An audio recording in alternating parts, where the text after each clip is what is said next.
आए आपको एक दिलचस्प कहानी सुनाते हैं। एक छोटे से गांव में जैनब नामी एक लड़की रहती थी। जैनब नहायत खुश इखलाक, बाअदब और हुनरमंद थी। उसकी एक खास बात ये थी कि उसे मेहंदी लगाने का बेहद शौक था। जब भी कोई खुशी या त्योहार आता, वो अपने गांव की लड़कियों और औरतों को खूबसूरत मेहंदी के डिजाइन लगाती। जैनब का फन इतना बेमिसाल था कि पूरा गांव इसके काम की तारीफ करता। जैनब की शादी एक मुतवस्त घराने के लड़के अली से हो गई। अली की वालिदा साजिदा बेगम एक रवायती सास थी। शादी के बाद जैनब ने अपने ससुराल में कदम रखा तो उसने दिल में अहद किया कि वो अपने ससुराल में सबको खुश रखने की पूरी कोशिश करेगी। इब्तिदा में साजिदा बेगम जैनब से कुछ सर्द महर थीं। वो समझती थी कि जैनब एक आम सी लड़की है और सास बहू के दरमियान जो रवायती दूरी होती है वही रहनी चाहिए। लेकिन जैनब अपनी सास की हर बात को खंदा पेशानी से कबूल करती और उनके हर हुक्म की तामील करती। एक दिन गांव में बड़ी ईद की तैयारियां हो रही थी। हर तरफ खुशी का समा था।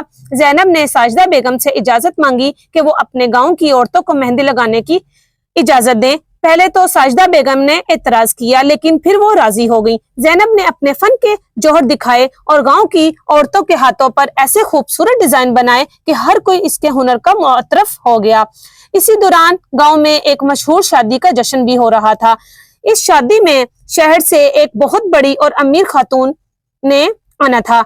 परवीन बेगम आई। जब उन्होंने जैनब के फन को देखा, वो दंग रह गईं। परवीन बेगम ने जैनब को अपने पास बुलाया और उसकी मेहंदी की तारीफ की। उन्होंने जैनब को कहा कि वो शहर चले और वहां अपने फन को मजीद निखारे और बड़े पैमाने पर अपना कारोबार शुरू करे। जैनब ने ये बात अपनी सास और शोहर से शेयर की। अली ने जैनब का पूरा साथ देने का फैसला किया और साजिदा बेगम को भी समझाया कि यह मौका जैनब के लिए बहुत अहम है। आखिरकार साजिदा बेगम ने भी अपनी बहू की हिम्मत बंधाई और उसे शहर जाने की इजाजत दे दी। जैनब ने शहर जाकर परवीन बेगम की मदद से अपना एक छोटा सा मेहंदी का स्टॉल लगाया। जल्द ही जैनब का हुनर शहर भर में मशहूर हो गया।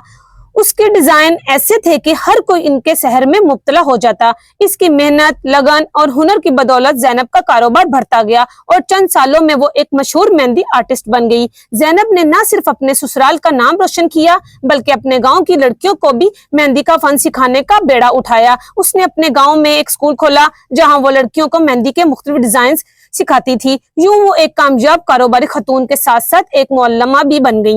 वक्त गुजरने के साथ जैनब की मेहनत और मोहब्बत ने साजिदा बेगम के दिल में इसके लिए नरम गोशा पैदा किया। अब वो जैनब को अपनी बेटी की तरह चाहने लगी। वो हर जगह जैनब की तारीफ करती और फख्र से कहती कि उनकी बहू एक खुद मुख्तार और हुनरमंद खातून है। आखिरकार जैनब ने अपनी मेहंदी के कारोबार को इतना बढ़ा लिया कि वो न सिर्फ अपने गाँव बल्कि पूरे मुल्क में मशहूर हो गई। उसकी मेहंदी के डिजाइन मुल्क के बड़े बड़े तकरीबात में नजर आने लगे और वो एक बड़ी अमीर और कामयाब खतून बन गई। लेकिन जैनब ने कभी भी अपने गांव और अपने ससुराल को नहीं भूला और हमेशा अपने खानदान और गांव के लोगों के साथ मोहब्बत और इज्जत का सलूक किया। यूं जैनब की जिंदगी में वो सब कुछ आया जिसका उसने कभी ख्वाब देखा था और इसकी कहानी एक मिसाल बन गई कि मेहनत, लगन और सब्र के साथ अगर कोई काम किया जाए तो कामयाबी जरूर मिलती है। आपको ये मेरी कहानी कैसी लगी है तो कमेंट में जरूर बताइएगा। शुक्रिया।